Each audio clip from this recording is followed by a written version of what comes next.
I love it how the same laws that right-wingers are passing to ban books about black people, the LGBTQ and stuff, and it's being used to ban the Bible, and they get upset about it. It's like hilarious. It's like, yeah, what did you think? That because it's your book that it's going to be special? Yeah. There's a meme I've been thinking about a lot lately, a viral tweet that reads, and I quote, "I never thought leopards would eat my face, sobs woman who voted for the leopards eating people's faces party." It's an adage that has been proven relevant, time and again. No, that is funny though. The leopards eating people's faces party. Yeah, that's the right wing to a T. And, you know, people will still vote for them, even though they know that they're going to get screwed over. When the American right is forced to reckon with the consequences of its own actions. Most recently in Utah, where Republicans passed a law targeting books in school libraries that contain, quote, pornographic or indecent content. And would you know it, that very law has now been used to restrict access to, wait for it, the Bible. With the holy book in one hand and signs in the other, frustrated parents calling out the recent decision by Davis School District that voted to remove the King James Version of the Bible from elementary and middle school libraries. Period. Thank you very much. The move coming after a complaint was filed with the district in December, when the district received an anonymous grievance that said the school district was ignoring, quote, one of the most sex-ridden books around, the Bible, adding that this edition of the Bible, quote, has no serious values for minors because it's pornographic by our new definition. Get this porn out of our schools. Yeah, it talks about gender, sexuality, talks about rape, marriage, forced marriage, I should say. And it does talk a lot about sex and goes into graphical details about how much ejaculate people produce and women, banging people with, testicles the size of donkeys and stuff like that. And that's pretty pornographic. So maybe it's time to update that meme. I never thought they would ban my favorite book, sobs woman who voted for the book banning party. State Representative Carol Spackman Moss is a Democratic member of the Utah State House. Before running for office, she was a high school teacher for more than 30 years, and she joins me now.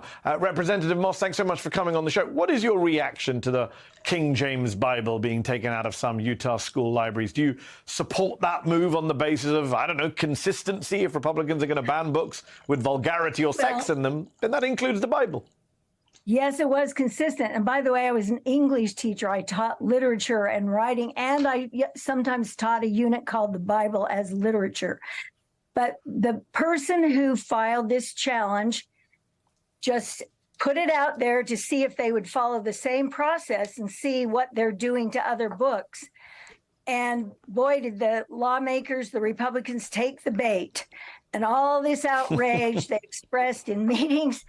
And not just outrage, but actual threats in the meeting last week, that they could charge them with, if they don't just immediately take a book out that's been challenged as pornographic, they could charge them with felonies.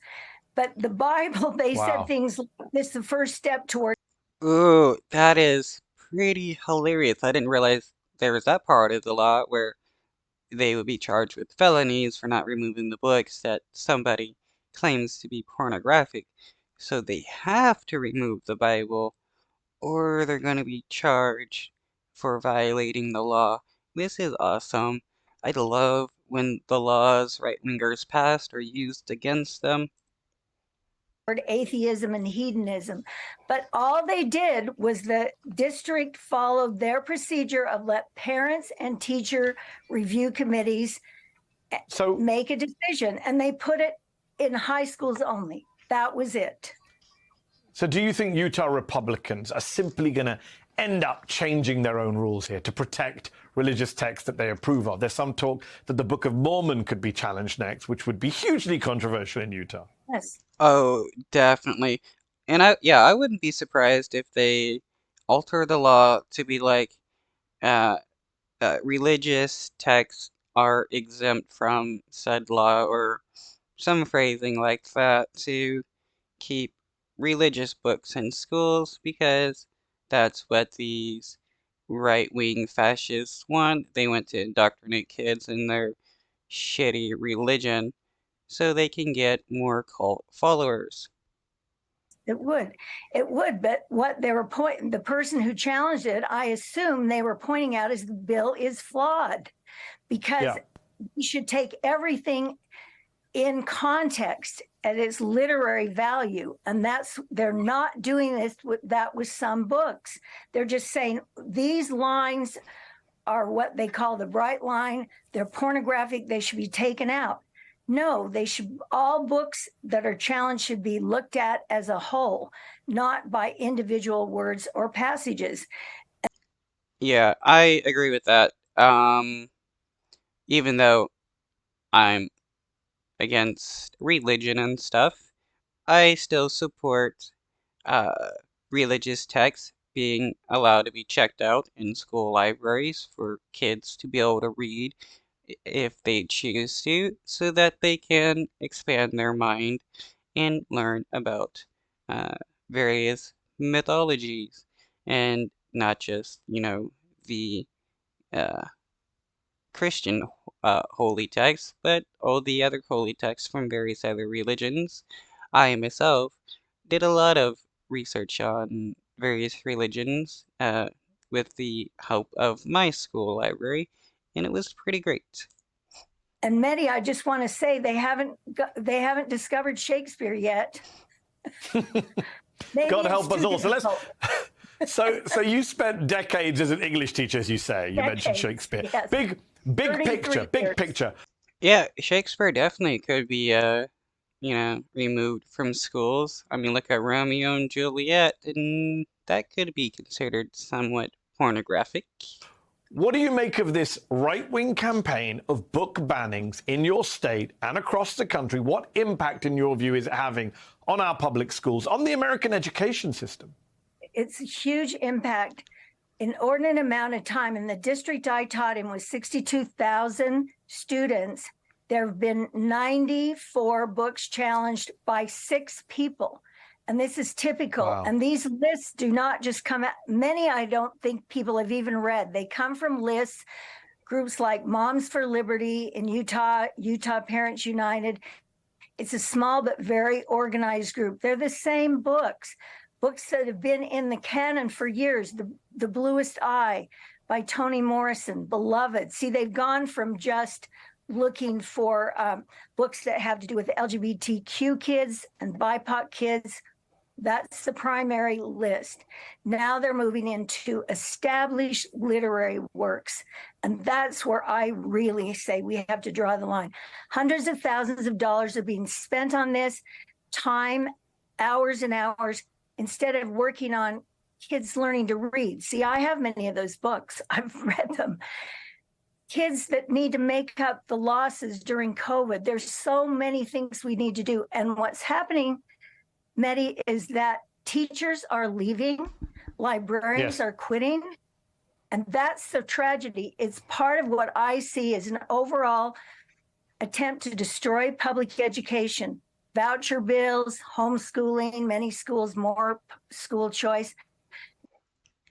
Yeah, the right wing has always been against public education, in favor of religious homeschooling or religious private schools, because they want to make sure that kids grow up to be religious, because it's easier to control them when they're dumb and full of lies.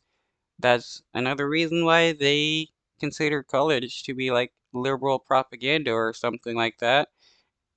Because they don't want uh people to go to college, so they stay ignorant. It's easier to control ignorant people. It's one reason why right-wingers claim that math is left-wing propaganda. Again, math, the basis of the universe, pretty much. How is that left-wing propaganda? Right-wingers, though, if you notice, pretty rich right-wingers go to pretty prominent school or colleges. So the rich right-wingers want a proper education, while telling the poor right-wingers to just believe religion.